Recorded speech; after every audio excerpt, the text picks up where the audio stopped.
आज हम लेके आए सब्जेक्ट, यानी इंग्लिश में बहुत सारे बच्चे को अंग्रेजी अनुवाद करने में परेशानियां होती है कर्ता को निर्धारित करने में, किस कर्ता का क्या रूप हो, क्या नाम हो। इसलिए कि बहुत सारे बच्चे को मैंने देखा परेशानियां होती है सब्जेक्ट के लिए, जो कि कभी कभी कुछ ऐसा वर्ड आते हैं उनका उनकी उसके लिए, इसमें बहुत सारे बच्चे फंसते हैं। इसीलिए मैं आज लेके आया हूँ आप लोगों के लिए सब्जेक्ट। सब्जेक्ट का हिंदी होता है कर्ता। कर्ता यानी ये करने वाले को कहते हैं, जो कुछ भी करता हो, कोई काम करता हो। तो जब भी हम लोग अंग्रेजी अनुवाद करते हैं तो सबसे पहले हमें जरूरत होती है कर्ता की। तो आप लोगों के लिए भी मैं लेके आया हूँ। ये कर्ता है, होता क्या है, ऐसे इंग्लिश अनुवाद करने मात्र 10-12 से इतना ही है। इससे ही सारा इंग्लिश का अंग्रेजी अनुवाद हम लोग कर सकते हैं, जो इस प्रकार है।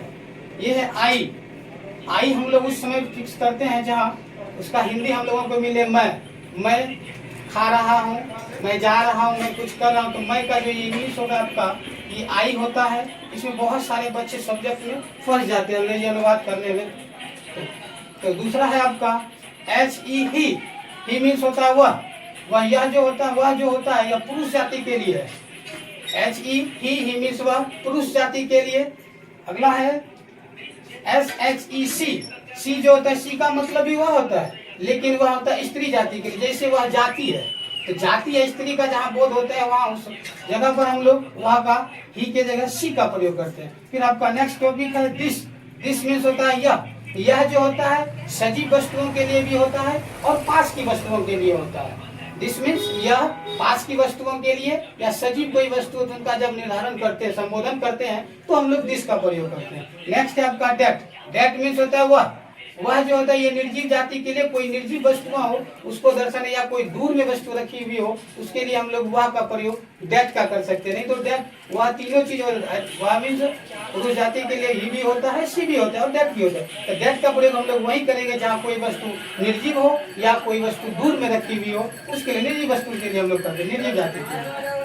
नेक्स्ट है आपका यू मीन्स होता है, कभी कभी बच्चे को पता है तुम दोनों इसी में होता है, आप में ही होता है, लेकिन ऐसा नहीं है। यू का जो हिंदी होता है तुम दोनों, तुम लोग, आप दोनों, आप लोग, ये सारे ऐसे शब्द में जो भी करता है उस सब में हम लोग यू का प्रयोग करते हैं। उसके बाद है आपका हिज मीन्स होता है उसका, उसके, उसको। जब इस तरह का कोई वाक्य आपके सामने लिखा हो तो वह जब होता है उसका, उसके का इंग्लिश या पुरुष जाति के लिए हिज हो जाता है, पुरुष जाति के लिए हिज। और नेक्स्ट है आपका हर का भी वही मतलब होता है, उसकी, उसके, उसको, लेकिन यह होता है स्त्री जाति के लिए, यह होता है स्त्री जाति के लिए। नेक्स्ट है दे मीन्स सिर्फ ये वे लोग की जहाँ चर्चा होगी, जहाँ पर भी वे लोग जाते हैं, वे लोग खाते हैं, वे लोग की जहाँ चर्चा होती है, बोध होता है, उस जगह हम लोग द का प्रयोग करते हैं। नेक्स्ट है आपका दोज मीन्स क्या, PHOSE दोज मीन्स वे सब। ऐसे जब वाक्य में कर्ता आते हैं तो हम लोग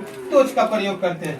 नेक्स्ट है आपका दिज मीन्स होता है ये सब। जब कभी ये आपकी है, ये गाय काली है, ये सड़कें चौड़ी है, ऐसे सब वाक्य में ये और ये सब का जब चर्चा होता है तो हम लोग दिज का प्रयोग करते हैं, दिज का प्रयोग करते हैं। उसके बाद है देयर, THEIR देयर का होता है उनका, उनके, उनको। जब किसी चीज का संबोधन करना, उनका घर है, उनका गाड़ी है, उनका कार है, ऐसे वाक्य में जब उनका, उनके का प्रयोग हो तो हम लोग देयर। इसमें स्त्री पुरुष से कोई मतलब नहीं है, हम लोग ऐसे में देयर का प्रयोग। ये सारी समस्याएं बहुत सारे बच्चों के साथ होती है और यह किसी किताबों में ढूंढने से नहीं मिलता। इनको बहुत ही मेहनत के साथ हम लोग लाते हैं, ढूंढ के एकत्रित करते हैं और इन्हें सब्जेक्ट के रूप में लाते हैं। बिना सब्जेक्ट का आपका कोई भी इंग्लिश ट्रांसलेशन नहीं होता। जब तक सब्जेक्ट आप नहीं लाइएगा तो आपका अंग्रेजी में अनुवाद संभव नहीं है। इसी तरह लगे रहिएगा, कल हम लोग आएंगे नए टॉपिक के साथ। ईच एम आर का प्रयोग यानी सिंपल सेंटेंस में लेके आएंगे कल के वीडियो में। यदि मेरी वीडियो अच्छी लगे तो लाइक और सब्सक्राइब कीजिए। तब तक के लिए थैंक्स, धन्यवाद।